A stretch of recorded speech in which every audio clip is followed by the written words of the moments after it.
ننھی دکان۔ میں نے دیکھا کہ ماں اپنے بیٹے کو آہستہ سے مارتی اور بچے کے ساتھ خود بھی رونے لگتی۔ میں نے آگے ہو کر پوچھا، بہن کیوں بچے کو مار رہی ہو جبکہ خود بھی روتی ہو؟ اس نے جواب دیا کہ بھائی، آپ کو تو معلوم ہے کہ اس کے والد اللہ کو پیارے ہو گئے ہیں اور ہم بہت غریب بھی ہیں۔ میں لوگوں کے گھروں میں مزدوری کرتی ہوں اور اس کی پڑھائی کا مشکل سے خرچ اٹھاتی ہوں۔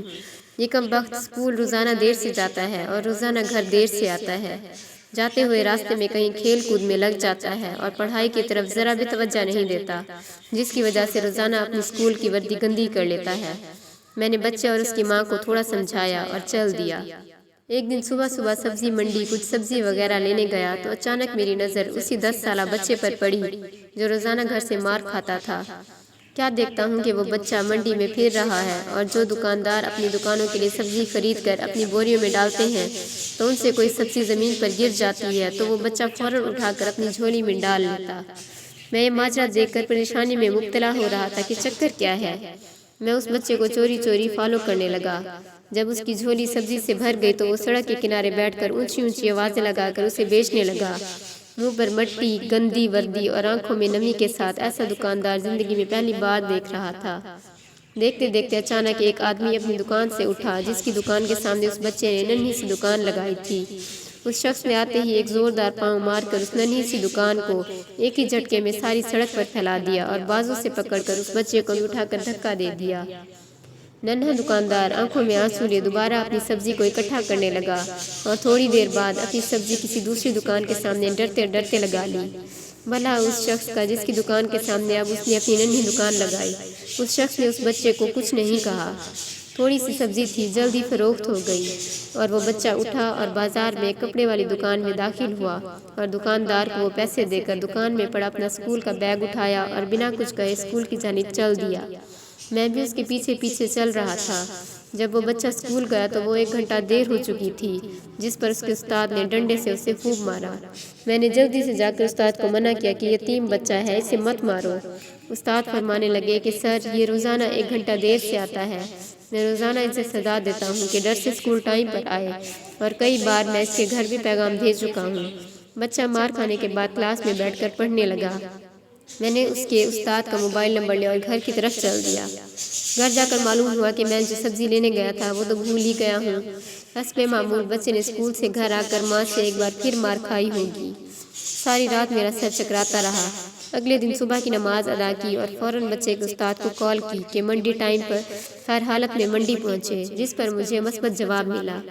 سورج نکلا اور بچے کا اسکول جانے کا وقت ہوا اور بچہ گھر سے سیدھا منڈی اپنی ننھی دکان کا بندوبست کرنے نکلا۔ میں نے اس کے گھر جا کر اس کی والدہ کو کہا کہ بہن میرے ساتھ چلو، میں تمہیں بتاتا ہوں کہ آپ کا بیٹا اسکول کیوں دیر سے جاتا ہے۔ وہ فوراً میرے ساتھ منہ میں یہ کہتے ہوئے چل پڑی کہ آج اس لڑکے کی میرے ہاتھوں خیر نہیں، چھوڑوں گی نہیں اسے آج۔ منڈی میں لڑکے کا استاد بھی آ چکا تھا۔ ہم تینوں نے منڈی کی 3 مختلف جگہوں پر پوزیشنیں سنبھال لیں اور ننھی دکان والے کو چھپ کر دیکھنے لگے۔ حسب معمول آج بھی اس سے کافی لوگوں سے جھڑکیں لینی پڑیں اور آخرکار وہ لڑکا اپنی سبزی فروخت کر کے کپڑے والی دکان کی طرف چل دیا۔ اچانک میری نظر اس کی ماں پر پڑی تو کیا دیکھتا ہوں کہ بہت ہی درد بھری سسکیاں لے کر زاروں قطار رو رہی تھی اور میں نے فوراً اس کے استاد کی طرف دیکھا تو وہ بہت شدت سے اس کے آنسو بہہ رہے تھے۔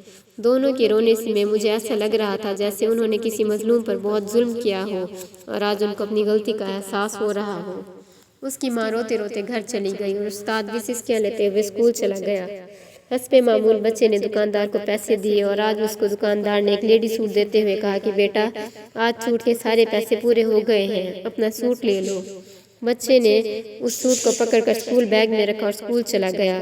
آج بھی 1 گھنٹہ لیٹ تھا۔ وہ سیدھا استاد کے پاس گیا اور بیگ ڈیسک پر رکھ کر مار کھانے کے لیے پوزیشن سنبھال لی اور ہاتھ آگے بڑھا دیے کہ استاد ڈنڈے سے اس کو مار لے۔